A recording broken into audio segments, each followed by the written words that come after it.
Assalamualaikum warahmatullahi wabarakatuh.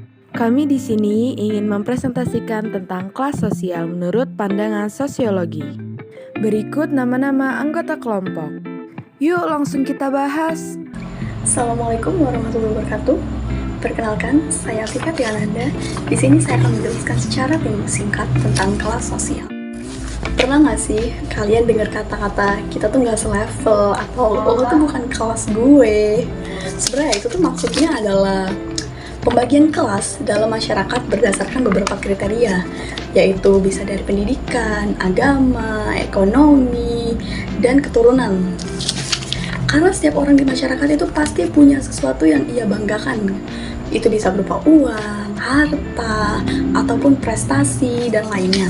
Nah, sesuatu yang dibanggakan inilah yang menjadi cikal bakal terbentuknya stratifikasi sosial atau kelas yang berlapis-lapis di masyarakat.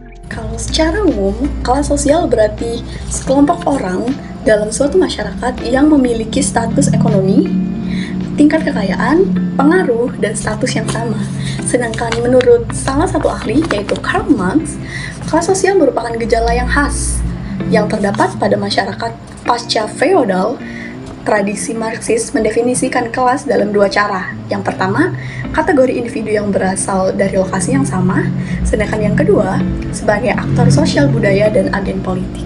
Sekian penjelasan dari saya, terima kasih.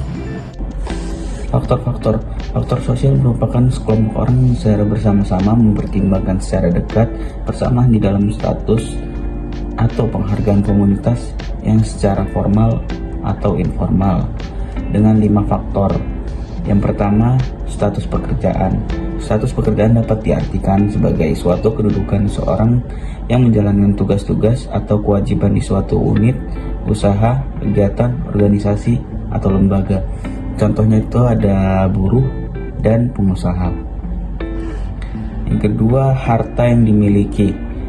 Harta adalah benda yang dapat dimiliki atau dikuasai, diusahakan, dan dialihkan, baik benda berwujud maupun tidak berwujud. Contohnya emas, kendaraan, ataupun uang. Faktor lainnya ada faktor kekuasaan.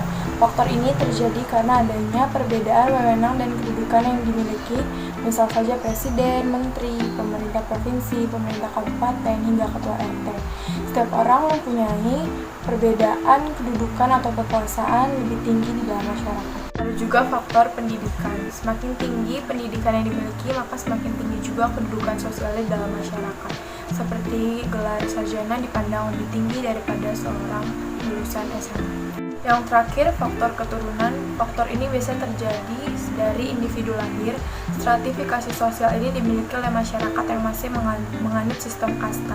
Biasanya masyarakat dibedakan sesuai dengan garis keturunan, seperti seorang bangsawan yang menempatkan posisi atas dan seorang rakyat jelata ada pada lapisan bawah. Nama saya Rio Bagas Saputra, NPM 2216071129. Saya akan menjelaskan mengapa harus ada kelas sosial. Jika kita melihat langsung pada tiap lapisan masyarakat, dapat kita temukan ada orang yang kaya dan ada orang yang miskin. Dalam hal ini, kelas sosial memiliki peranan penting, dikarenakan pembentukan kelas sosial didasarkan pada kekayaan, kekuasaan, dan juga prestasi milik seseorang. Macam kelas sosial. Yang pertama, kaum borjuis atau kelas atas. Biasanya mereka adalah orang-orang yang menguasai tanah dan juga alat produksi. Yang kedua, kaum menengah. Biasanya terdiri dari para pegawai pemerintah.